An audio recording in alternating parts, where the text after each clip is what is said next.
मंगलाचरण करेंगे। ओम नमः सिद्धेभ्याय जय श्री ओम नमः सिद्धेभ्याय जय श्री ओम नमः सिद्धेभ्याय।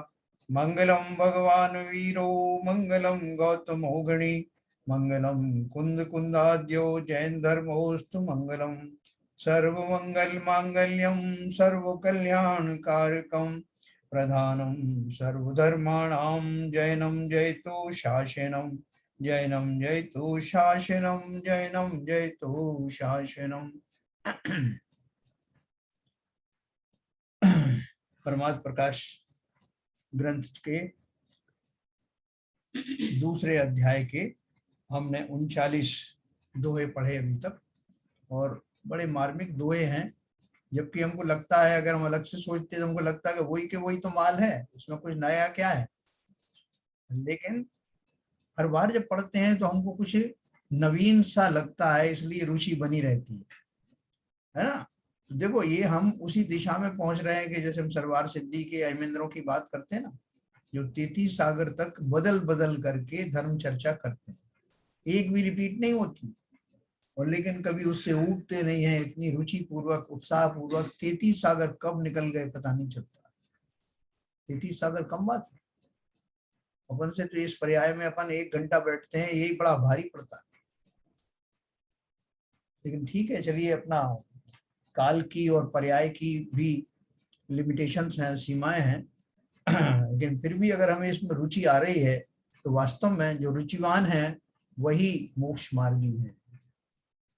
अभी देखो, मुनियों की बात चल रही है, मुनियों को मुख्यतः लेकर के ये सब बात चल रही है कि मुनि कौन से गुण स्थान में रहकर भी क्रोध आदि कषायों से बचते हुए समता में जो जो स्थापित रहते हैं, वही मुनि वास्तव में अपने संयम का पालन करते हैं। तो मुनि की अपेक्षा से क्यों बताया जा रहा है? क्योंकि हमें भी मुनि तो बनना है ना अल्टीमेटली। तो इसलिए हमें तैयारी पूरी रखना है। और मुनि कौन बनते हैं? श्रावक में से ही मुनि बनते हैं, गृहस्थों में से ही मुनि बनते हैं, और उनकी तैयारी पहले से गृहस्थ दशा से ही शुरू हो जाती है। तो ऐसी तैयारी हम लोगों की चल रही है, और आप निश्चय मानना कि हम सब ऐसे ही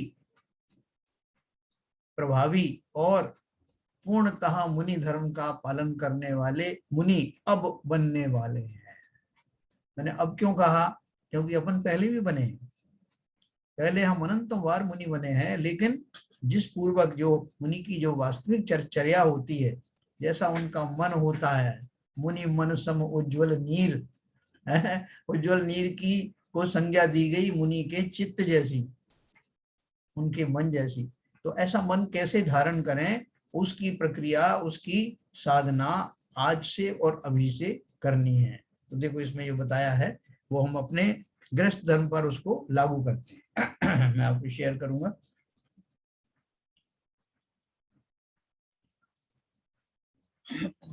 हमने कल 39 नंबर का जो पढ़ा था दोहा, उसमें अपन ने लिखा था, अपन ने समता की बात की थी कि वो समता का भाव जो है, जो वेद विज्ञान पूर्वक ही आता है, बिना उसके नहीं आ सकता। क्योंकि सारी समताएं मेरी समाप्त हो जाती हैं जब मैं शरीर से संबंधित कोई भी विषय वस्तु के बारे में अपनापन लेकर के उसमें राग आदि करता हूँ, या उसमें उसके प्रति उसमें कोई नुकसान हो जाने वाली संभावनाओं को देखकर उनसे द्वेष करता हूँ। तो ये राग और द्वेष की उत्पत्ति इसी भाव से होती है। और जब राग द्वेष है तो समता कहाँ से होगी? ये दोनों अपोजिट है ना। तो इसलिए जो कल हमने समता की बात करी, उसमें मुख्य रूप से समता जो सम्यक दर्शक दृष्टियों की होती है, वो समता में वेद विज्ञान मिक्सित उसमें गर्भित होता है। वेद विज्ञान पूर्वक ही, जब मेरा शरीर ही नहीं तो मुझे किससे राग, किससे द्वेष? ये जो मूल मंत्र है, इसको हमें दोहराते रहना है। दोहराते मतलब आचरण में लेके आना है। जब कभी बहुत ज्यादा विषाद के विषय आए तो सोच लेना किसके लिए विषाद कर रहे हो। बेटा आपका नहीं, पत्नी आपकी नहीं, भाई आपके नहीं, कोई भी संसार में अपना नहीं। अपन 12 भावना पढ़ते रहते हैं, और कैसी भी घटनाएं क्यों ना घटित हों, विश्वास रखना कि जो घटित होना है वो अवश्य घटित होता है।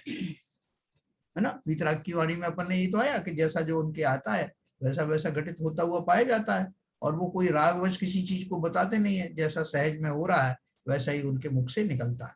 तो इसलिए संसार में दुख सुख करने की कोई जरूरत ही नहीं है, कोई ऐसी वस्तु ही नहीं, कोई ऐसी घटना ही नहीं है जो मेरे राग द्वेष करने से या तो बंद हो जाए या मेरे अनुरूप अनुकूल पलट जाए।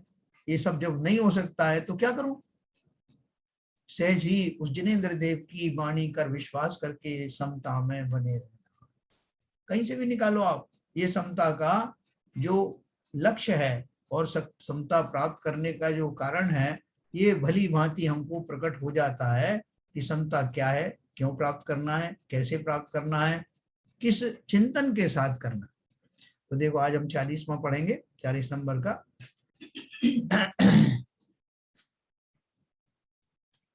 कल हमने जो 39 की लास्ट में पढ़ा था, इसमें क्या लिखा था? जो मुनिराज सकल परिग्रह को छोड़कर सब शास्त्रों का रहस्य जानकर वीतराग परमानंद सुख रस का आस्वादी हुआ समभाव करता है, वही साधु पूर्व के कर्मों का क्षय करता है ना। यानी संवर और निर्जरा कौन करता है? जो सकल परिग्रह को छोड़कर, परिग्रह बाहर का नहीं, बाहर का तो छोड़ के आके मुनि बने, अंतर का परिग्रह है ना। अंतरंग परिग्रह जो राग द्वेष आदि हैं वो जब छोड़ करके, छोड़ता कैसे है? सब शास्त्रों का रहस्य जानकर वीतराग परमानंद सुखरस का आस्वादी हुआ समभाव करता है, वही साधु पूर्व के कर्मों का क्षय करता है और नवीन कर्मों को रोकता है। तो संवर हो गया, पुराने कर्मों का क्षय करता है और निर्जरा हो गई, और नवीन कर्मों को आने से रोकता है, वो आपका संवर हो गया। ऐसा ही कथन पंचनंदी पंचीसी में पंचविंशी में भी कहा है। इसका तात्पर्य है कि आदर से समभाव को ही धारण करना चाहिए। अन्य ग्रंथ के विस्तारों से क्या, समस्त पंथ तथा सकल द्वादशांग इस समभाव रूप सूत्र की ही टीका है। हमारे बीच में बहुत सारे ऐसे जीव होते हैं, गृहस्थों में भी, कि जो बहुत ज्यादा जो है वो आकुलित व्याकुलित नहीं होते।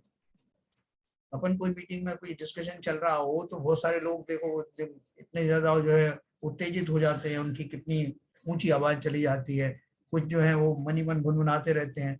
लेकिन बहुत से ऐसे भी होते हैं जो उससे प्रभावित हुए बिना ही हंसी खुशी से वो मंजर को निकाल देते हैं। तो कैसे निकाल देते हैं? उनके अपन बोलते हैं उनका स्वभाव ऐसा है। स्वभाव कैसे बना? इस चिंतन पूर्वक ही बना, ये संस्कार उन्होंने स्वयं को दिए, और वो जो चिंतन है जिसके पीछे ये फिलॉसफी चलती है वो उन्होंने धारण कर लिया। तो देखो 40 नंबर में क्या बोलते हैं?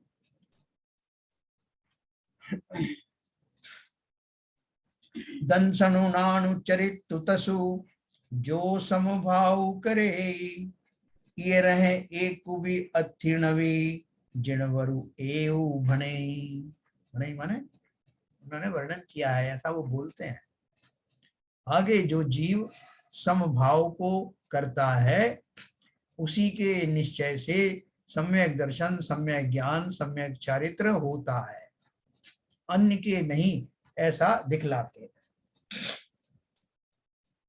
दर्शन, दर्शनम ज्ञानम चारित्रम, यानी सम्यक दर्शन ज्ञान चारित्र उसी के निश्चय से होता है जो यति संभाव करता है। सीधा सीधा उससे रिलेट कर दिया कि आपका संभाव नहीं है तो आपको सम्यक दर्शन ज्ञान चारित्र भी होने वाला नहीं है। दूसरे संभाव रहित जीव के 3 रत्नों में से एक भी नहीं है। जिसको समता भाव नहीं है उसके तीनों में से एक भी नहीं है, और जिसके समता भाव है उसको तीनों ही हैं। इस प्रकार जिनेंद्र देव कहते हैं, निश्चय नय से निज शुद्धात्मा ही उपादेय है। ऐसी रुचि रूप सम्यक दर्शन उस समभाव के धारक के होता है, और निज शुद्धात्मा की भावना से उत्पन्न हुआ जो वीतराग परमानंद मधुर रस का आस्वाद उस स्वरूप आत्मा है। आनंद कंद बोलते ना, कंद किसे कहते हैं? जिसमें जिसका एक एक कण उस रूप है। आनंद का कण मतलब इसका एक एक कण, एक एक हिस्सा आनंद से भरा हुआ है। तो उन्होंने क्या उपमा दी इसमें, निज शुद्ध आत्मा की भावना से उत्पन्न हुआ जो वीतराग परमानंद मधुर रस का आस्वाद, उस स्वरूप आत्मा है। आत्मा ही स्वयं उस मधुर रस का पिंड है। तथा हमेशा आकुलता के उपजावने वाले क्राम काम क्रोधादिक हैं, वे महाकटुक रस रूप अत्यंत विरस है, ऐसा जानना। देखो आचार्य एक बात कहते हैं तो उसमें दो दो कई कई बातें छुपी रहती। यहाँ उन्होंने क्या बोला, हमेशा आकुलता के उपजावने वाले काम क्रोधादिक हैं। काम क्रोधादिक आकुलता को उपजाते हैं, ये अपन सब जानते हैं। और आकुलता फिर से काम क्रोधादिक को उपजाती है। काम क्रोधादिक के वश हुए जो है तो आकुलता होती है, और आकुलता निरंतर बनी रहती है तो फिर क्रोधादिक आते हैं। आकुलता दूर करना ना, कैसे दूर करें? अभी युद्ध हो रहा है देखो यूक्रेन का और उसका, तो उनको दोनों आकुल व्याकुल हो रहे हैं। एक को आकुलता ये है कि मैं अभी तक कुछ जीत नहीं पाया, दूसरे को ये आकुलता है कि कब ये जो है यहाँ से खिसकेंगे। दोनों अपनी अपनी आकुलता में लगे हैं, और वो जो अपनी मंतव्य पूरा नहीं होता तो फिर से फर्दर क्रोध आते हैं। ऐसे ही हम संसार में हर एक घटना के पीछे ऐसा ही क्रम चलता है। क्रोधादि हैं, किसी कारणवश हैं, और उनके कारण जो आकुलता है वो आकुलता नहीं जाती तो हम बड़े चिड़चिड़े दुखी से हो जाते हैं, फिर काम क्रोध आदि शुरू हो जाते हैं। तो ये एक दूसरे से कनेक्टेड है। वे महाकटुक रस रूप अत्यंत विरस हैं, ऐसा जानना। वह सम्यक ज्ञान और स्वरूप के आचरण रूप वीतराग चारित्र भी उसी संभाव के धारण करने वाले के ही होता है ना। सम्यक ज्ञान और स्वरूप के आचरण रूप वीतराग चारित्र। देखो अपन ने अभी सम्यक दर्शन की तो बात अपन ने विस्तार से कर ली, अभी अपना विषय चल रहा है सम्यक ज्ञान और सम्यक चारित्र के बारे में। तो इसलिए वो क्या कह रहे हैं, ये जो सम्यक ज्ञान और आचरण रूप चारित्र है वो संभाव के धारण करने वाले के ही होता है। पहली बात तो सम्यक दर्शन भी उसी को ही होता है, लेकिन फिर भी जब वो चारित्र की बात करते हैं तो मुख्य रूप से समता उस चारित्र का अभिन्न अंग है। जो मुनीश्वर वीतराग निर्विकल्प परम सामायिक भाव की भावना के अनुकूल निर्दोष परमात्मा के यथार्थ श्रद्धान, यथार्थ ज्ञान और स्वरूप का यथार्थ आचरण रूप अखंड भाव धारण करता है, उसी के परम समाधि की सिद्धि होती है ना। ये यथार्थ ज्ञान क्या है? यथार्थ श्रद्धान सम्यक दर्शन, यथार्थ ज्ञान सम्यक ज्ञान, और स्वरूप का यथार्थ आचरण हो सम्यक चारित्र हो गया। शब्द बदल देने से भी अब हम कंफ्यूज नहीं होते, वो समझ में आ गया कि कहाँ सम्यक दर्शन किसे कहा है। आगे देख लिखा है 40 नंबर का पढ़ा ना, तो परम समाधि की प्राप्ति ये क्वालिफाई कर रहे हैं। किसको क्वालिफाई कर रहे हैं? समता भाव की व्यापकता के बारे में बता रहे हैं कि कितना व्यापक है वो समता भाव। उसी के कारण मुनि को आगे के नियम संयम का पालन होता है। ज्ञान उसी से चलता है, चारित्र उसी से चलता है। देखो यही बात अब उन्होंने 41 नंबर दोहे में बताई। जावैणाण्यो उपसमय तामय संजदु होई, होई कसाय है वसी गयो जीव असंजदु सो। असंजदु यानी असंयमी।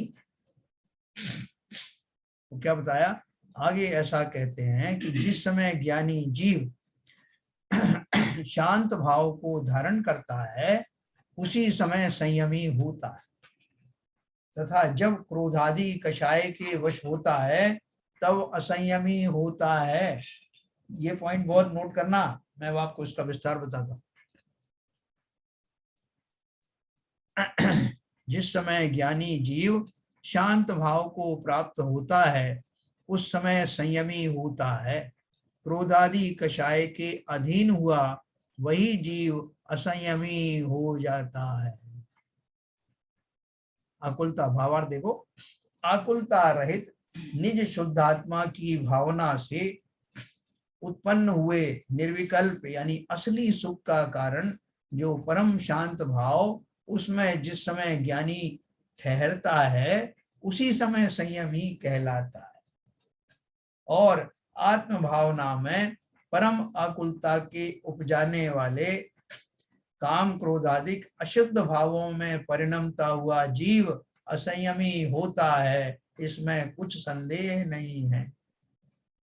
तो अपन गए मंदिर, और मंदिर में बड़ी अच्छी से पूजन करी, और वहां किसी ने अपन को कॉम्प्लीमेंट दिया कि साहब आप बड़े संयमी आदमी हैं, आपका तो मैं हम देख के दंग रह गए, आपने कितना, देखो रात्रि भोजन का त्याग तो हर कोई कर देता है, वो तो आपने किया ही है, आपने शुद्ध जल का जो है छने जल का ही नियम लिया हुआ है, और भी बहुत सारे जो जो जो बाह्य आचरण संबंधी जितने सब आपने कितने अच्छे संयम पाले हुए, और आप सबसे कितना अच्छा व्यवहार करते हैं। वो हम अपनी प्रशंसा से खुश हो रहे थे, इसी बीच में क्या हो गया कि किसी ने हमारे जो थाली में कोई दूसरे ने अर्घ चढ़ा दिया, तो क्या हो गया, वो संयमी पुरुष का सारा संयम काफूर हो गया। तुरंत प्रभाव से जो क्रोध उत्पन्न हुआ, वो क्रोध ने इस बात का परिचय दे दिया कि उस समय उस काल में वो जीव संयम में स्थापित नहीं है, संयम टूट गया, प्रतिमाएं धारण की थी, प्रतिमाएं खंडित हो गई। इसी तरह से मुनिराज का जो गुण स्थान है उस काल में उससे डिग जाते हैं, अर्थ ध्यान का जो वो वहां तक चलता है ना, छठवें गुण स्थान तक, तो वो वहां से डिग जाते हैं। जितने समय तक मैं समता में रहता हूं उस समय तक ही धारी हुई प्रतिमाएं या मुनिव्रत आदि अडिग रहते हैं, पालन में आते हैं। जिस काल में वैसा होता हुआ दिखाई ना दे तो वह मुनि या श्रावक अपने लिए हुए व्रतों से च्युत हो जाता है, उस काल में वो संयमी नहीं रहता। इसलिए ज्ञानत रानी जैसे कहा ना, एक घड़ी मत विसरो करो, अब संयमी है ना, एक घड़ी भी असंयमी होने का भाव मत करना, नहीं तो फिर आपको वो छेदोपस्थापना जो है वो नाम का जो संयम की आवश्यकता पड़ेगी, वहां से टिक गए आप। तो इसलिए ये हमारी परीक्षा है, कह रहे अच्छी तरह तो जहां सब अपन एक दूसरे से मिलते हैं, सब कैसे है साहब, सब मजे में है, जब आप सबसे यही बात करोगे, लेकिन जब वो कुरे देगा थोड़ा आपकी गहराई में कि भाई साहब सही से बताओ क्या क्या तकलीफें हैं, तो बहुत सारी तकलीफें एक के बाद एक निकल आती, और एक दूसरे से हमारा वाद विवाद भी शुरू हो जाते हैं। इसलिए जो ऊपर ऊपर के संयम है उनकी परीक्षा ऐसी घड़ियों में ही होती है जब विपरीत परिस्थितियां खड़ी होती हैं। कोई हमारे कहते हैं आप हमारे धैर्य की परीक्षा मत लीजिए भाई साहब, मतलब मैं बहुत जल्दी से अधैर्य होने वाला हूं, आप मेरी परीक्षा ले रहे हैं क्या? ये परीक्षा लेने में क्या भाव छिपा हुआ है कि भाई साहब मैंने ऊपर ऊपर से धारण किया हुआ है, नहीं तो मैं आज भी वैसा ही क्रोधी हूं। हम क्या एस्टेब्लिश कर रहे हैं? देखो बहुत सारे लोग आपको ऐसे मिलेंगे जो आपसे कहते हैं भाई साहब मैं आपकी बहुत इज्जत करता हूं, वो उनकी जो भाषा है उसमें एक चैलेंज होता है, या तो आप मेरे अनुकूल बने रहिए वरना वरना आप समझते हैं। तो कहने का अर्थ ये है कि जो हमारी संयम की जो कसौटी है, वो संयम की कसौटी टेम्परेरी नहीं, उन परिस्थितियों में ही तो उसका जो है वास्तव में परीक्षा होती है कि मैं संयमी हर परिस्थिति में बना रहता हूं कि नहीं बना रहता। क्योंकि उन्होंने आचार्यों ने सीधा सीधा सीधा फार्मूला दिया है कि अगर आप समता भाव से डिग गए, क्रोध आदि से व्याकुल हो गए, तो ना केवल आकुल व्याकुल होने का से आपको दुखीपना तो मिलेगा ही मिलेगा, नवीन कर्म का बंध भी वो ये नहीं देखेगा कि आप संयमी व्यक्ति हैं इसलिए आपको कम आए, क्योंकि अब संयमी नहीं रहे। जिस काल में आप डिग गए उस काल में आप संयमी रहे नहीं, इसलिए कर्मों की मार भी भरपूर पड़ेगी और बंध भी उसी जाति का होगा। तो देखो उन्होंने सचेत किया है, उन्होंने मुनियों को भी और गृहस्थों को। तो ऐसा आत्म भावना में परम आकुलता के उपजाने वाले काम क्रोधादिक अशुद्ध भावों में परिणमता हुआ जीव असंयमी होता है, इसमें कुछ संदेह नहीं है। ऐसा दूसरी जगह भी कहा है, अकसायम इत्यादि, अर्थात कषाय का जो अभाव है वही तो चारित्र है। चारित्र की बहुत बढ़िया परिभाषा, सिंपल, अकषाई होना ही चारित्रवान होना है। इसलिए कषाय के अधीन हुआ जीव असंयमी होता है, और जब कषायों को शांत करता है तभी संयमी कहलाता है। ऐसा भी भाई कई बार होता है कि आपको अचानक से संस्कारवश आपकी कोई कषाय जागृत हो जाए और आपको एकदम क्रोध आ दिया जाए, लेकिन वो फर्क क्या है, जिस जीव ने उस समता का रहस्य समझा है वो तुरंत से अपने आप में क्रोध आदि कर कंट्रोल कर लेता है। तो कभी तीव्र उदय भी आता है, तीव्र उदय में जीव की वो कषाय जागृत होती है, लेकिन वो संभल जल्दी जाता है और वापस स्थापित हो जाता है अपने उस शांत भाव में। ये उसकी पहचान। तो ये संयमी कहलाता। देखिए 42 नंबर और पढ़ेंगे।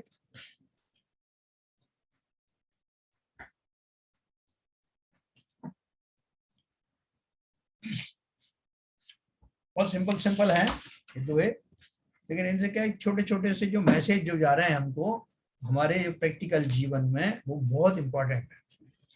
42 नंबर देखिए, जेण कसाए हवंती मणि सो जिये मिल्लहि मोह, मोह कसाए विभज्जयऊ पर पावई संभोह।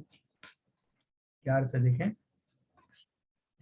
आगे, जिस मोह से मन में कषाय होते हैं उस मोह को तू छोड़, ऐसा वर्णन करते हैं। हे जीव, जिस मोह से अथवा मोह के उत्पन्न करने वाली वस्तु से मन में कषाय होवे, उस मोह को अथवा मोह निमित्तिक पदार्थ को छोड़। फिर मोह को छोड़ने से मोह कषाय रहित हुआ तो राग द्वेष रहित ज्ञान को पावेगा। तो ये मैं पूरा आपको पढ़ के सुना, बहुत मजेदार बात है ये। भावार्थ है, निर्मोह निज शुद्धात्मा के ध्यान से, निर्मोह निज शुद्धात्म तत्व से विपरीत मोह को हे जीव छोड़। ये बोल रहे हैं क्या, शुद्ध आत्मा जो है वो कैसा है, निर्मोही ही है। निर्मोह शुद्ध निज शुद्धात्मा के ध्यान से, निर्मोह निज शुद्धात्म तत्व से विपरीत मोह को हे जीव छोड़। है ना, यहाँ देखो आप ये कह सकते हैं कि आपने एक तरफ तो शुद्धात्मा को निर्मोह पहले से ही घोषित कर दिया, फिर आप मुझसे ये क्यों कह रहे हो कि आप वो जो मोह के विपरीत जो मोह से रहित रहने वाली शुद्धात्मा है उसका ध्यान करो। आपने खुद ही कह दिया कि उसका उसमें तो है ही नहीं, तो फिर ध्यान काहे का करो। इसमें एक ही सेंटेंस में दो बात कही। एक तो क्या कही, वर्तमान काल में मैं उन राग द्वेष आदि के कारण अशुद्ध हूं, लेकिन योग्यता के अनुसार जो मेरी शुद्ध ध्रुव आत्मा है वो कैसी है, मोह से रहित ही है। अर्थात स्वभाव रूप से मैं कहीं से भी रागी नहीं, द्वेषी नहीं। ऐसे स्वभाव का चिंतन वर्तमान दशा में करने से मेरे वो सारे राग आदि समाप्त हो जाते हैं। जैसे अपन को वो भावना हुई कराते हैं ना, भावना योग में क्या कराते हैं, वो पूरा रोगी व्यक्ति है उसको चिंतन क्या कराया जाता है, मैं स्वस्थ हूँ, मैं स्वच्छ हूँ, मैं मस्त हूँ, मुझे कोई रोग नहीं है। तो ऐसा क्यों बुलाते हैं, साहब झूठ बुलवाते हो आप उनको, मैं हूं ही नहीं, मैं तो बहुत रोगी हूँ साहब। हाँ, वो इजाजत दो तो मैं यही कहूँ मैं रोगी हूँ, मैं भोगी हूँ, ऐसे मैं करना शुरू कर दूं क्योंकि सच बोलना है। यहाँ बात सच और झूठ की नहीं है, यहाँ मैच कर रहे हैं उस वास्तविक स्थिति से जो मैं हूं, जो मैं शक्ति रूप से आज भी वैसा ही परम शुद्ध आत्मा हूं, जैसे सिद्ध भगवान है। जब तक मैं उसका चिंतन नहीं करूंगा तो मैं बनूंगा कैसे? एकलव्य ने चिंतन किया ना द्रोणाचार्य के सामने बैठ करके, क्या चिंतन किया? मुझे वैसा बनना है, मुझे वैसा बनना है, मैं वैसा बनता जा रहा हूं। उल्टा नहीं सोचा, मैं बिल्कुल कच्चा हूं, मैं कच्चा ही रहने वाला हूं, क्या पता क्या होने वाला है। अनिश्चय की बात नहीं, अपने अंदर में वो साहस बटोरो। और ये कोई मिथ्या कल्पना नहीं है साहब, आप तो यूं ही बहला रहे हो कि साहब मैं शुद्ध हूँ, मैं बुद्ध हूँ, मैं फलाना हूँ, और एक तरफ आप बोल रहे हो राग द्वेष से भरे हुए हो। तो दोनों का मर्म समझना है ना, कि जो मैं हूं वर्तमान में और जो मुझे बनना है, जिस पर्याय में मुझे जाना है, जिस पर्याय का सृजन मुझे करना है, वो लक्ष्य तो सामने रहना चाहिए ना। और उसी की चिंतन करना कि मुझे वही बनना है, मैं मूल रूप से स्वभाव रूप से तो वैसा ही हूं, पर्याय में वो उपलब्धि प्राप्त करना है। ऐसा चिंतन करने मात्र से रागों के पहाड़ पिघलने लगेंगे। इसमें कुछ भी कल्पना नहीं, ये वास्तविकता है। इसलिए उन्होंने कहा निर्मोह निज शुद्धात्मा के ध्यान से, निर्मोह निज शुद्धात्म तत्व से विपरीत मोह को हे जीव तू छोड़। जिस मोह से अथवा मोह करने वाले पदार्थ से कषाय रहित परमात्म तत्व रूप ज्ञानानंद स्वभाव के विनाशक क्रोधादि कषाय होते हैं, उन्हीं से संसार है। इसलिए मोह कषाय के अभाव होने पर ही रागादि रहित निर्मल ज्ञान को तू पा सकेगा। देखो अगली लाइन में आपका अटेंशन चाहिए, क्या बोला? ऐसा दूसरी जगह भी कहा है। क्या कहा है? तम वत्थु इत्यादि, अर्थात वत्थु माने वस्तु, वह वस्तु मन वचन काय से छोड़नी चाहिए कि जिससे कषाय रूपी अग्नि ना उत्पन्न हो, तथा उस वस्तु को अंगीकार करना चाहिए जिससे कषाय शांत हो। तात्पर्य यह है कि विषयाधिक सब सामग्री और मिथ्या दृष्टि पापियों का संग जब सब तरह से मोह कषाय को उपजाते हैं, इससे ही मन में कषाय रूपी अग्नि दहकती रहती है। वह सब प्रकार से छोड़ना चाहिए और सत्संगति तथा शुभ सामग्री कषायों को उपशमाती है, कषाय रूपी अग्नि को बुझाती है। इसलिए उस संगति वगैरह को अंगीकार करना चाहिए। देखो ये जो पूरा का पूरा जो पैराग्राफ है, आपको लगेगा कि ये ऐसे उपदेश तो हमने कई बार सुने, लेकिन इसमें देखो कितनी गहराई है। उन्होंने बोला वह वस्तु छोड़ दीजिए जिससे आपको कषाय रूपी अग्नि उत्पन्न हो। छोड़ दिया साहब, मैंने छोड़ दिया। क्या छोड़ दिया?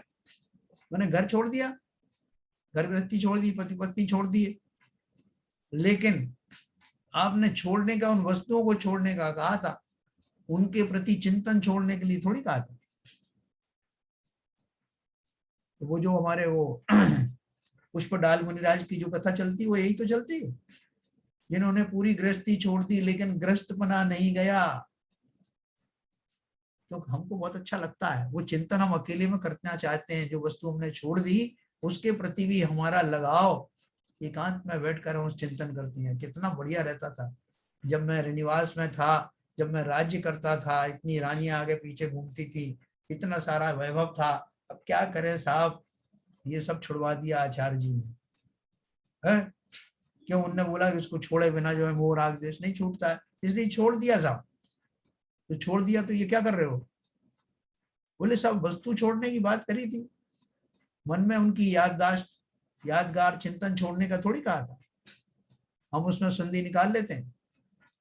वस्तु छोड़ने का अर्थ क्या है? उसके प्रति होने वाला समस्त राग। तो देखो यहाँ उन्होंने एक शब्द स्पेशल दिया, इसलिए क्या शब्द दिया है? अर्थात वह वस्तु मन वचन काय से छोड़नी चाहिए। मैंने एक मकान बेच दिया, उसको यह दान में दे दिया। अब मैं रात दिन सोचता रहता हूँ भाई साहब क्या बढ़िया मकान था मेरा, आप देखोगे दंग रह जाओगे। मैंने कैसा जो है दिल पे पत्थर रख करके उसको दान में दिया, तो हुआ दान क्या? ऐसे ही पर वस्तु को छोड़ने का अर्थ मन से, वचन से और काया से, तीनों प्रकार से जब तक नहीं छोड़ोगे तब तक उसके प्रति आसक्ति जाने वाली नहीं। असली तो आसक्ति छोड़ना है, पर वस्तु को क्या छोड़ना है? पर वस्तु तो जहां है वहीं है। जिस मकान को छोड़ा वो वहीं खड़ा हुआ है, जिस अपने परिवार के सदस्यों को छोड़ा वो सब अपने अपने परिवार में रह रहे। आपने क्या छोड़ा? वो तो छूटे हुए ही है। तो छोड़ने का अर्थ है वह वस्तु मन से, वचन से, काया से, उसका नाम भी ना आए। कैसा नाम ना आए? राग सहित ना आए, ऐसे तो नाम आएगा। अब जब हम जब दीक्षा धारण करेंगे तो हमारे गृहस्थी के बहुत सारे जीव भी होंगे जो हो सकता है कि हमारे आसपास आए, हमको संबोधने आए या हमसे कुछ प्रेरणाएं लेने आए। उस समय मैं मोह से फिर ग्रसित हो जाऊंगा, ओ ये मेरी पत्नी है, ये मेरे फलाए हैं, ये ढिमके हैं, तो क्या छोड़ा मैंने? इसलिए ये बहुत गहरा और मुश्किल काम है। उन्हें दीक्षा लेने के बाद में वहां से डिगने के लिए ये सब परिणाम ही तो जिम्मेदार होते हैं कि आज मैं से कल सुबह से मैं मुनि बनने वाला हूं, और कल सुबह की जब बन गया तब मुझे लगा कि अचानक से सब छूट गया। कहाँ मैं 3 समय भोजन करता था वो एक ही समय करना पड़ेगा, कहाँ मैं जो है स्वच्छंद विचरण करता था, हंसता बोलता ठहाके लगाता था, सब बंद हो गया। तो बहुत सारे लोगों को एक शौक जैसा लगता कि मैं कहीं गलत तो नहीं आ गया। और ऐसी दशा में अगर वीतरागता से लवरेज में नहीं हूं तो निश्चय ही मैं शिथिलाचारी बन जाऊंगा। इतना लंबा जीवन जीना है अभी, आपने ले लिया भावावेश में तो मुनि धर्म धारण कर लिया, लेकिन वैराग्य वैसा हुआ नहीं, समता वैसी आई नहीं, संसार के पदार्थों से मोह भंग हुआ नहीं, और ये दशा आ गई तो बड़ा बेचैन हो जाता है जीव। एक एक दिन पहले ही तो जो है ग्रस्त में था, अब मुनि दशा में आ गया। इसलिए ऊपर की भूमिका में जाने से पहले निरंतर अभ्यास की आवश्यकता है। वो अभ्यास पूर्वक जब हमें ये निश्चिंता हो जाए कि मैं तो कल मुनि बनने वाला हूं, 1 साल पहले क्यों नहीं बन गया, तब समझ लेना कि मैं उसके लिए तैयारी पूर्ण कर चुका हूं। ये जो बात कही जा रही है ये शब्दों वाली बात नहीं है कि मैं मन वचन काय से सभी वस्तुओं को, उन वस्तुओं को छोड़ दूं जिनसे मुझे मोह प्राप्त होता है। संसार की कोई भी एक वस्तु ऐसी है क्या जिससे आपको मोह नहीं हो? बिल्कुल है। और वो वस्तुएं, सभी वस्तुएं हैं जिनसे आपको मोह नहीं होगा, प्रोवाइडेड कि हमारी दृष्टि में वो सारी वस्तुएं मुझे कोई सुख या दुख देने वाली नहीं हो, ऐसा मेरा श्रद्धान में आ गया। वही सम्यक दर्शन है। ऐसा मेरी श्रद्धान में बैठ गया कि संसार की कोई भी वस्तु मेरे काम की नहीं ये आ जाए, कोई काम की नहीं है और कोई मुझे दुखी भी नहीं करता, कोई सुखी भी नहीं करता। ऐसे भाव का निरंतर चिंतन करना ये हमें मुश्किल जरूर लगता है, लेकिन सब मनीषियों ने इसी दृष्टि से चिंतन किया। तो लास्ट में क्या लिखा? वह सब प्रकार से छोड़ना चाहिए। तात्पर्य यह है कि विषयाधिक सब सामग्री और मिथ्या दृष्टि, पापियों का संग सब तरह से मोह कषाय को उपजाते हैं। इससे ही मन में कषाय रूपी अग्नि दहकती रहती है। वह सब प्रकार से छोड़ना चाहिए।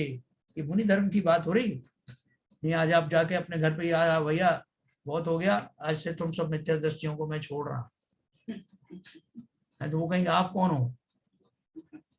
मैं छोड़ रहा हूँ, मुझे पता नहीं मैं मिथ्या दृष्टि हूँ कि नहीं, मगर मैं भी सुन के आया हूँ, है ना। तो उसका अर्थ देखो क्या है, पहले वैसे बनो तो सही। ये उपदेश जो है मुख्यतः मुनियों के लिए है, लेकिन मुनि बनेगा कौन? मुनि बनेगा कौन? मेरे लिए तो बहुत ज्यादा ये उपयोगी है इसलिए ऊपर की भूमिकाओं में जाने से पहले नीचे की तैयारी पूरी कर लेना।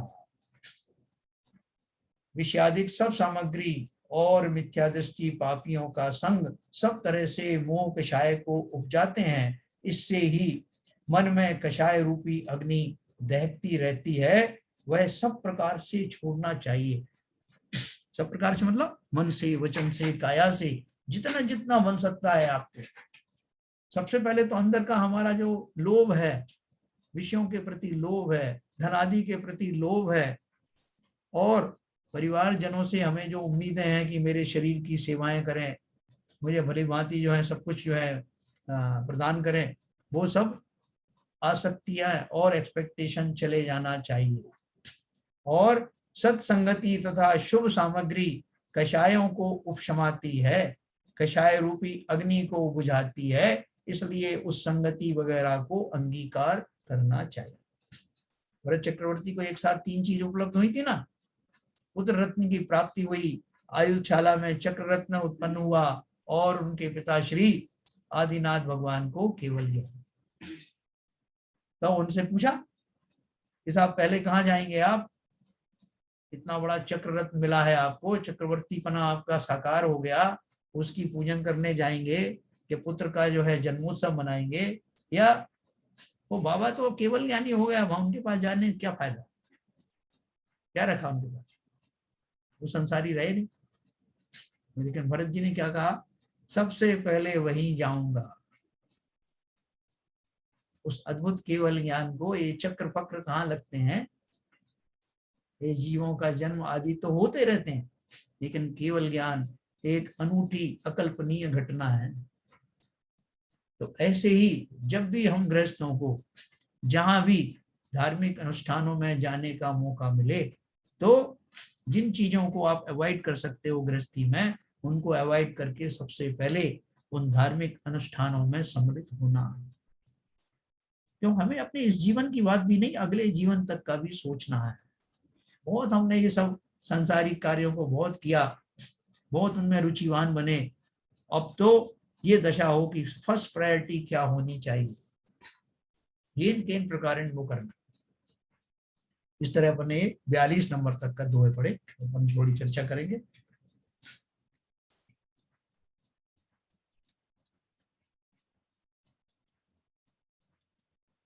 हाँ सर,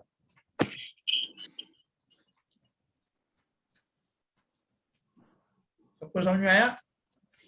हाँ तो आज तक हाँ शरद जी कुछ कह रहे हैं? उन्होंने पहले ही क्लैरिफाई कर दिया, हाँ पहले दोहे में ही, हाँ कि यदि वेद विज्ञान के साथ में समता करोगे तो ही फर्क पड़ेगा। क्योंकि यदि आपने ये रखा, ममत्व रखा कि ये मेरा है, ये पिताजी मेरे, माताजी मेरे, तो वो आ ही नहीं सकती। क्योंकि वो जो है उन्होंने पहले से क्लैरिफिकेशन कर दिया उसमें कि आपको वेद विज्ञान के साथ में ही करना है। समता वेद होगी विज्ञान तो से हो जाएगा तो फिर आपके ऑटोमेटिकली वो समता भाव आ ही जाएगा। बिल्कुल सही बात। लेकिन वेद विज्ञान करें कैसे, सवाल तो ये है। हाँ? जैसे हमारी जो स्थिति के लोग हैं, वो धीरे धीरे ममत्व भाव घटाना ही है, किसी में भी नहीं लगाना है, किसी भी चीज में नहीं लगाना है। मतलब आप जैसे हम सोचते हैं कि भाई भाई वस्तु मतलब अपने, जैसे यदि हम किसी भी चीज यदि शुद्ध भाव का भी राग है, उसमें भी ममत्व नहीं रखना है, करते जाना है बस। देखो ऐसा है, जो आपने बिल्कुल सही कहा, हमारे जो मनोभाव हैं उनको हमारे अलावा और कोई नहीं जानता, या तो केवल ज्ञानी जानते हैं या हम जानते हैं। उन भावों को सही ढंग से पहचानना, जैसे अब हमारे जो है दांत वात कमजोर हो गए, तो हमसे जो है वो गन्ना नहीं चूसा जाता, और भी कड़ी कड़ी चीजें जो पहले खाया करते थे वो नहीं खाई जाती, और डाइजेशन खराब होने की वजह से वो जो पकवान आदि वो पहले बहुत खाया करते थे वो नहीं खाए जाते। और हम लोगों से कहें भाई साहब सब छोड़ दिया है आजकल, क्या छोड़ दिया, ना मैं गन्ना चूसता हूँ साहब, ना जो है वो कड़क चीजें खाता हूँ, ना अपन को गरिष्ठ खाना है, सिंपल खाना खाते हैं अपन। तो क्यों खाते हो सिंपल खाना, आपका उनसे मोह भंग हो गया क्या? वो नहीं साहब, पेट में हाथ नहीं और मुंह में दांत नहीं, अब क्या खाएंगे, वो बात नहीं कहेगा आदमी, वो अंदर ही अंदर हजम कर जाएगा उसको, तो दूसरों को दिखाएगा आप ये सब बेकार की चीजें साहब, सब देख लिया करके, संसार में क्या रखा है। तो दूसरा ही बड़ा इंप्रेस किया, बाबा देखो कैसी अच्छी बात कर रहा है, लेकिन बाबा अंदर से क्या सोच रहा है, हजम होगा नहीं अगर बाबा को तो ज्यादा हलवा पूड़ी खा लिया था।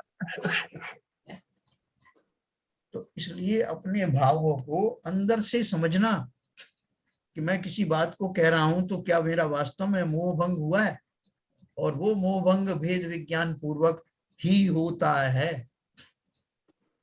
जब तक मैं नहीं जानूं शरीर क्या है, शरीर की प्रक्रियाएं क्या है, मैं शरीर नहीं हूं, ऐसा निरंतर चिंतन जीवन में, जीवन की हर घटना में अगर ऐसा चिंतन हो तो भेद विज्ञान से साक्षात्कार अवश्य हो। बोलिए साहब हरकिशन साहब।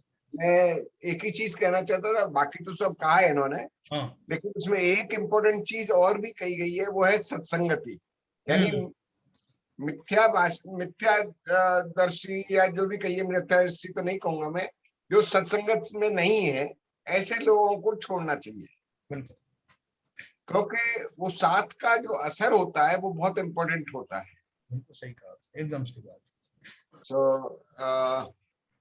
बहुत ही सुंदर बात कही है इन्होंने। मतलब अपन उनका संग छोड़े या लोग अपने आप ही अपना संग छोड़ देंगे? नहीं सर, आपको छोड़ना होगा सर, ये इम्पोर्टेंट है। लोग तो क्या है, अपने हिसाब से अपने एक ग्रुप इकट्ठा कर लेते हैं, अपने एक से भाव से, चोर चोर मौसेरे भाई। नहीं साहब, खरबूजा को देख के खरबूजा रंग बदलता है। हाँ, वो भी सही है। तो आपको ये चुनना है कि मैं कौन सी संगति में रहूं, किस ग्रुप में रहूं, और बड़ी बुद्धि नहीं वो भी है। नहीं, सत्संग भी कहा है, और उसके साथ में शुभ सामग्री, शुभ सामग्री भी जरूरी है। और कोई बताए भाई? मिथ्या दृष्टि को पापी की तरह बोला है, मिथ्या दृष्टि पापियों का संग। क्या क्या बोल रहे हो? मिथ्या दृष्टि को पापियों की संज्ञा दी है, मिथ्या दृष्टि पापियों का संग सब तरह से कषाय को उपजाते, मतलब मिथ्या दृष्टि जो पापी है।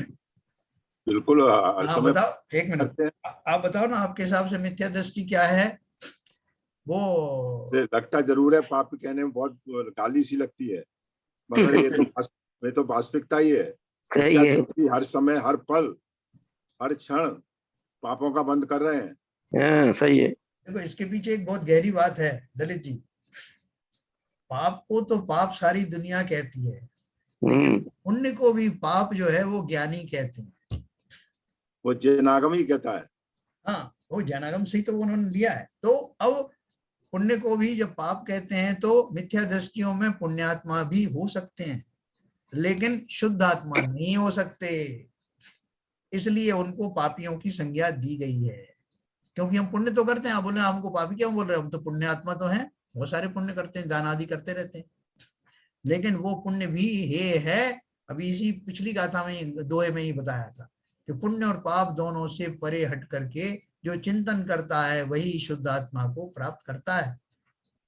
उस अपेक्षा से इस भरोसे मत रहना कि मैं ये पुण्य करता हूं इसलिए मैं कहां से पापी हुआ, मैं मिथ्या दृष्टि होते हुए पापी कहां से हो गया? क्योंकि चारों ही घातिया कर्म पाप रूपी होते हैं, और मिथ्या दृष्टि को ये चारों ही घातिया कर्म तो रहते ही रहते हैं, और साथ में अनंतानुबंधी कषाय भी बनी रहती है। उसका अंदर का भाव समझना। और अगर गाली से अपन को भयभीत होना है तो मिथ्या दृष्टि कह दे कोई अपन को तो यही बहुत बड़ी गाली है, बहुत बड़ी बात। सही है। पापी कहने की जरूरत ही नहीं। ये बात हम इसलिए समझ पा रहे हैं क्योंकि हम स्वाध्याय कर रहे हैं 2 साल से। यदि और किसी के सामने ये बात कर दी तो पूरा झगड़ा हो जाएगा, मानेगा ही नहीं इस बात को। वो तो पड़ जाएगा पीछे आपके। बोले साहब मैंने स्वाध्याय का त्याग कर दिया उसी दिन से जब से उन्होंने मुझे मिथ्या दृष्टि पापी कहा। नहीं नहीं, जिस दिन आपने आत्मा की बात की उसी दिन से स्वाध्याय बंद कर दिया। क्या नीरजा जी, आपको लग रहा है कि मिथ्या दृष्टि होना जो है अपराध है, बने रहना अपराध है? बिल्कुल अपराध है। तो क्या करें अपन, भेद विज्ञान कैसे करें? बहुत सुनते रहते हैं भेद विज्ञान करो, भेद विज्ञान करो, कैसे करें? पुरुषार्थ करना पड़ेगा, बहुत कड़े दिल करके इस मोह माया से बाहर निकलना पड़ेगा। वेरी गुड, बिल्कुल। कुछ प्रैक्टिकल जब रूप तक है क्या? आसक्ति नहीं छूटेगी, जब तक कुछ भी नहीं हो सकता। पर छूट सकती है क्या आसक्ति? छूट सकती है, एक संकल्प आने की बात है। हाँ,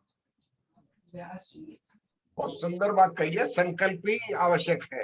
हाँ, भावना भी करे ना, बार बार भावना से भी अपना चित्त चिंतित हो, मतलब वो भावना से भी हम भावित हो जाते हैं ना।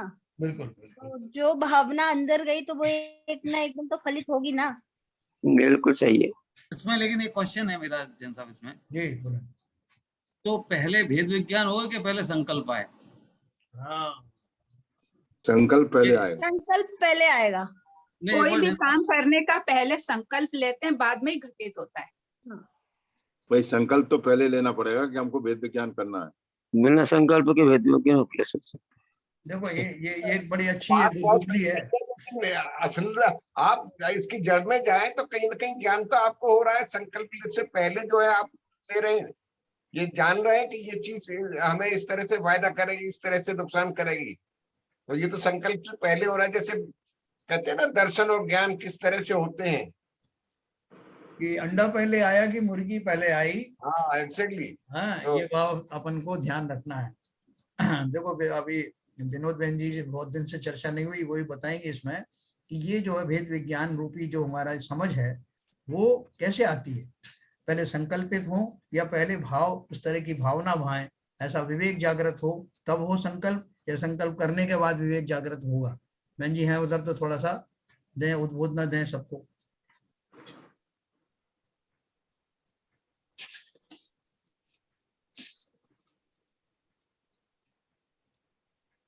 मुझे तो लगता है कुछ भी नहीं करना पड़ता, सब अपने आप हो जाता है। देखो ये सब चिंतन करना भी मामूली बात नहीं है, सब सहज में होता है। जिसका ये चिंतन हो गया उसके तो राग द्वेष वैसे ही चले गए। तो उसमें तो हाँ, और बताइए। देखो जो चिंतन करना पड़ेगा कि जैसे अगर कोई आकुलता है, तो अगर हम उस आकुलता से हम परेशान है, दुखी हो रहे हैं, तो उसका कारण ढूंढे तो अपने आप ही वो भेद विज्ञान की तरफ पहुंच जाएंगे। देखो बहुत सारे काम ऐसे होते हैं ना जो होने मैंने होते बताया हैं। वो ठीक हाँ, है, जो होने होते ठीक हैं बात ना, है क्या? उनके साधन अपने आप बनते जाते हैं। तो भव्य जीव हैं और जिनको सिद्धात्मा बनना है, उनके सारे साधन भी अपने आप बनते जाते हैं, सहज अपने आप होता जाता है। बस हमें कुछ करना ही नहीं है, बस ये करना है कि बस जानना मात्र है कि मैं कौन हूँ बस, और उसके लिए भी साधन बन जाता अपने आप। मुझे तो लगता है सब अपने आप हो जाता, कुछ भी नहीं करना पड़ता। फिर पुरुषार्थ के साथ क्या काम पुरुषार्थ तो होगा? करना ही पड़ेगा ना। फिर अगर पुरुषार्थ आप नहीं के करेंगे तो उस क्या तरफ महत्व है? जाएंगे कैसे? अगर जो भी स्थिति आ रही है जिससे आकुलता पैदा हो रही है, और अगर हम उसको मान लें, नॉर्मल मान लें, तो ठीक है।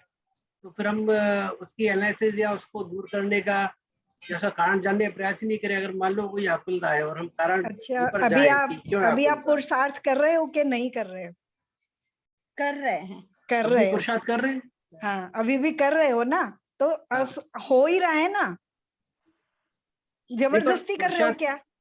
करने से हो रहा है। जैसे अभी जितना जैसे मैं कुछ पुरुषार्थ काम से कर गया रहे था, हो, मैं दौड़ता हुआ आया कि मिस ना हो जाए स्वाध्याय। हाँ, ये जितना तो मैं मिस नहीं कर पुरुषार्थ, सकता देखो था। अभी भी जितना पुरुषार्थ कर रहे हो उतना सहज हो रहा है ना। अगर इससे ज्यादा करना चाहो तो जितना सहज हो रहा है उतना ही हो रहा है, और उससे ज्यादा करना चाहें तो क्या कर पाएंगे? क्या नहीं कर नहीं, सकते। उससे नहीं कर पाएंगे। जैसे मान लीजिए आपका कुछ नहीं। प्लान है, कुछ काम है बाजार जाने का, आपने रीशेड्यूल कर लिया, नहीं मुझे पहले स्वाध्याय करना है, ये वाला काम कल कर लूंगा। जैसे आज मैं करीब 15 मिनट का मिस किया स्वाध्याय, जिस काम से मैं गया था वो मैं रीशेड्यूल कर लेता कि नहीं मैं इसको कल कर लूंगा, पहले मैं स्वाध्याय बिल्कुल। हाँ, चलो ठीक है, मैंने आपकी उस बात समय मान ली। सोचा नहीं, चलो थोड़ा बहुत 10 मिनट लेट पहुंचूंगा तो चल जाएगा। ये अभी हम तो अभी नहीं, बात मैंने कर रहे अपने थे आप को जैसे। समझाया, तो मैं उतना करके मैं चल गया। तो बहन जी इसमें एक क्वेश्चन और जोड़ देता हूँ मैं। नहीं, देखो जैसे अभी हम संकल्प की बात कर रहे थे, है ना, अभी हम संकल्प करें कि मैं 24 घंटे तक यही काम करूंगा, तो कर लोगे क्या? आपके भाव 24 घंटे तक वैसे आप बने रख पाओगे क्या? लगे रहने पे भी बराबर भाव नहीं बना सकते 24 घंटे तक वैसे। ये तो उपादान पे डिपेंड पर करता एक्चुअली क्या हो सकता है हम डीरे लो फिर वापस आ जाए। अगर संकल्प किया है तो थोड़ी देर के लिए हटे उस संकल्प से और फिर याद आया कि ये तो मैंने संकल्प किया था, तो फिर वापस आएंगे। तो मतलब वो धीरे धीरे प्रक्रिया ऐसी ऑफ द ट्रैक चलती रहेगी, फिर वापस आएंगे और धीरे धीरे ट्रैक पे आने वाली पद्धति जो है कायम हो जाएगी, अगर मतलब रियली बहुत दृढ़ निश्चय बना रखा है। हाँ, फिर भी पुरुषार्थ सहज ही हो रहा है, फिर भी सहज हो रहा है। देखो बहन जी जो बात कह रही हैं वो बात जो है थोड़ा अपन को अटपटी लगती है, लेकिन वास्तव में जो उन्होंने कहा इसी को तो ये कहा है कि जितने भी संसार में जो जीव हुए हैं, जो मुक्त दशा को प्राप्त हुए हैं, उन्होंने इस बात पर विश्वास किया कि जो कुछ भी होता है वो सहज में ही होता है। हमें इसका ही विश्वास नहीं। जब तक हमें इस पर विश्वास नहीं होगा, हमारा पुरुषार्थ क्या है? पर अभी तक तो आपने ही बोला ना समवाय चाहिए, सब पुरुषार्थ करना है, पुरुषार्थ करना। अभी आप बोल रहे हैं पुरुषार्थ नहीं हुआ अपने आप से। नहीं, देखो पुरुषार्थ करने का अर्थ क्या है, मैं वही तो आपको बता रहा हूँ। जैसे मान लो हम ये बोलते हैं कि हमको इन चीज पर विश्वास करना चाहिए, सम्यक दर्शन प्राप्त करने के लिए हमें वेद विज्ञान करना चाहिए, सब तो जो है चरणान योग की भाषा है, लेकिन हम करते तो वही है ना जो हम कर पा रहे हैं, और जो कुछ हम कर पा रहे हैं वो वास्तव में सहज में ही होता है। और पुरुषार्थ का व्याख्या मैं आपको बताऊं, जो कुछ संसार में सहज में घटित हो रहा है सब सहज में ही होता है, इस बात पर विश्वास करना पुरुषार्थ का ही अंग है। आप कर सकते हैं ऐसा पुरुषार्थ? आपको कहा जाए जिनवाणी पर विश्वास लाओ, सम्यक दर्शन के ऊपर विश्वास लाओ, जो वस्तु जैसी है वो वैसी रहेगी। और जो उनको विश्वास नहीं था, आपके जो वो थे सम्यक दृष्टि बलभद्र जी और कृष्ण जी तो गए, बलभद्र जी को तो फिर भी सम्यक दर्शन था, और जाकर के उन्होंने कहा कि 12 साल बाद जो है वो द्वारिका जल जाएगी।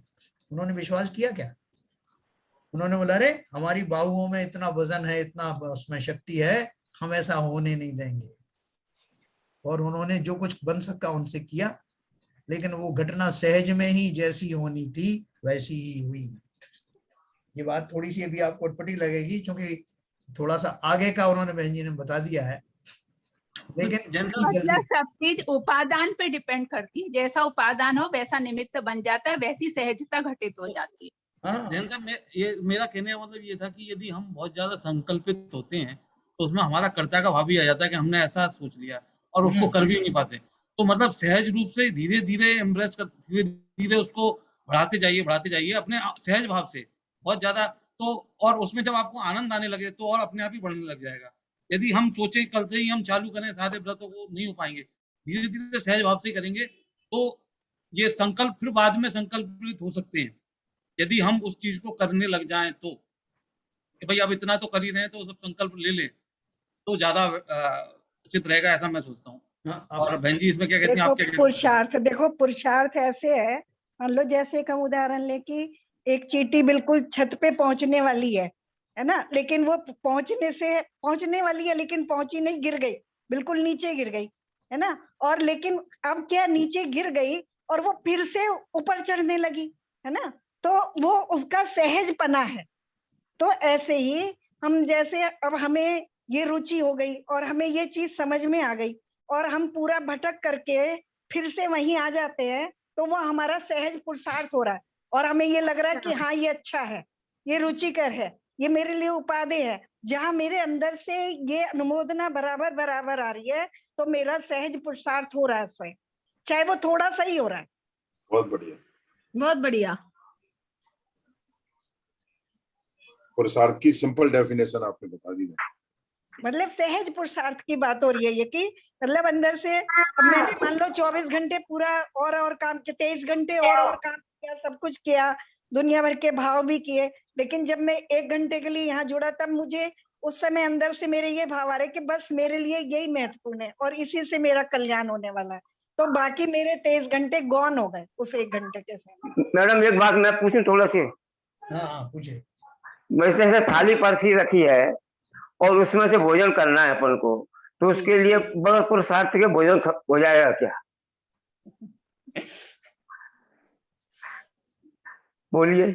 खाली रखी जाएगा, अगर अपन कर्तव्य कर्म काल में पुरुषार्थ नहीं करेंगे तो फिर उसका भोजन अपन खा लेंगे क्या? ये है। इसलिए मैं ये नहीं कह रही हूँ कि पुरुषार्थ, क्योंकि वो तो जीव का वो ही है, मतलब जीव का स्वभाव ही है, वो करेगा ही, है ना। जिसे भूख लगी है और जिसके सामने थाली परसी रखी है वो खाना उठाएगा ही और खाएगा ही। बात हो रही है सहजता की, कि पुरुषार्थ भी सहजता से हो रहा है। अगर मेरी रुचि हो रही है और मैं थोड़ा थोड़ा भी अपनी सामर्थ्य के अनुसार पुरुषार्थ कर रहा हूँ, जबरदस्ती, अगर मैं जबरदस्ती रोक करके अपने को करूं कि कहीं से अंदर से दबाता जाऊं और ऊपर से जबरदस्ती ओढ़ता जाऊं, तो वो पुरुषार्थ थोड़ी ना हो पाएगा फिर। अपने आप को रुचिवान बनाए रखना भी मेरी जिम्मेदारी है, वही पुरुषार्थ है क्या? देखो सहज पुरुषार्थ है। आप थाली परसी रखी है, तब भी आप पूरा का पूरा खाना एक बार में नहीं खा जाओगे, एक एक टुकड़ा उठा करके जितना आपके मुंह में आएगा उतना खाओगे। पूरा का पूरा अगर खा जाओगे तो ये उसे हम पुरुषार्थ नहीं कहने के कि वो आपने पुरुषार्थ कर लिया। वो तो नहीं है, पर टुकड़ा गिलास ही खाना पड़ेगा, पर करना तो पड़ेगा अपन को। चलो ठीक है, आपको कहना ठीक है। हाँ, अपने आप को जानना, अपने आप में रुचि करना और उस रुचि के लिए जितनी अपनी सामर्थ्य उतने उपाय करना, मेरे हिसाब से तो यही पुरुषार्थ है। देखो बहन जी ने जो बात कही है बहुत मार्मिक बात है। अभी कुछ दिन पहले मैं किसी का वीडियो सुन रहा था, कुछ बहुत बड़े विद्वान का, उन्होंने यही बात मुझे बताई। उनका वीडियो सुना तो उसमें यही आ रहा था, सब कुछ सहज में हो रहा है, तुम बिना बात के कोई चिंता मत करो, जो घटित होना है वो निश्चित है। अच्छा, अभी जैसे किसी केवल ज्ञानी से पूछो कि साहब ये लड़का पास होगा कि फेल होगा, ये पढ़ाई करेगा कि नहीं करेगा, तो केवल ज्ञान में सारी बात संपूर्णता से आती है। तो बोलेंगे ये पढ़ेगा भी और पास भी होगा, या ये पढ़ेगा ही नहीं और फेल हो जाएगा, या ये पढ़ेगा भी लेकिन अच्छी तरह से नहीं पढ़ेगा इसलिए फेल हो जाएगा। तो पूरी बात आएगी उसके अंदर में। आप बोलोगे नहीं साहब वो इन्होंने ऐसे कैसे कह दिया, अगर वो ऐसा नहीं कहते तो हम दूसरी तरह का पुरुषार्थ कर देते। पुरुषार्थ तो तुम कर रहे हो ना। ज्ञानी को, उनको केवल ज्ञानी को तो पता है कि तुम क्या करोगे, उनके उपदेश से हम थोड़ी भ्रमित होंगे। हम तो जो करेंगे उसे वो जानते हैं, और जो घटनाएं संसार की हो रही वो सब सहज में ही होती हैं। खाली हमारा फेर इतना है कि हमारी वर्तमान बुद्धि उसे स्वीकार नहीं करती, लेकिन हम उसके विपरीत कुछ कर भी नहीं पाते। करेंगे वही जो हमें जो होना है। भविष्य में हम जो करने वाले हैं उसे कोई जान रहा है, वो बात अलग है, लेकिन हमारा सहज में ही परिणमन होता रहेगा।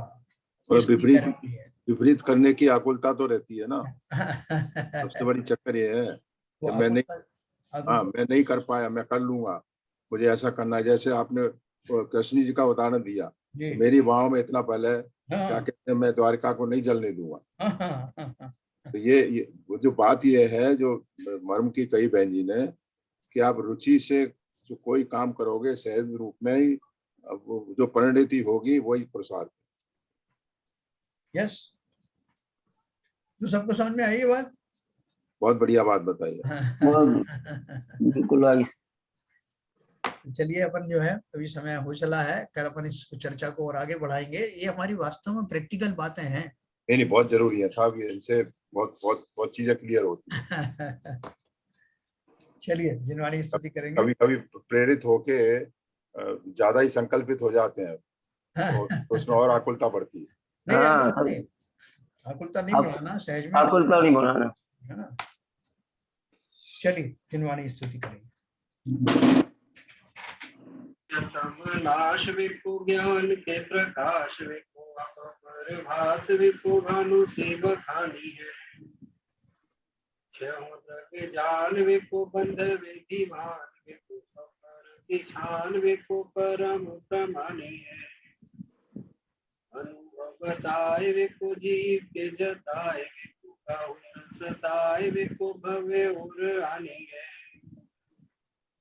जहाँ तहाँ तार विको पार के उतार विको सुख विस्तार विको यही जिनवाणी है।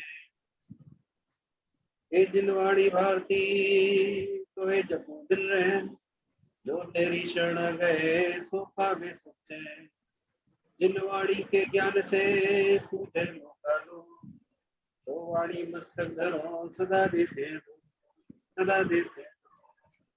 जिनवाणी माता की जय। ये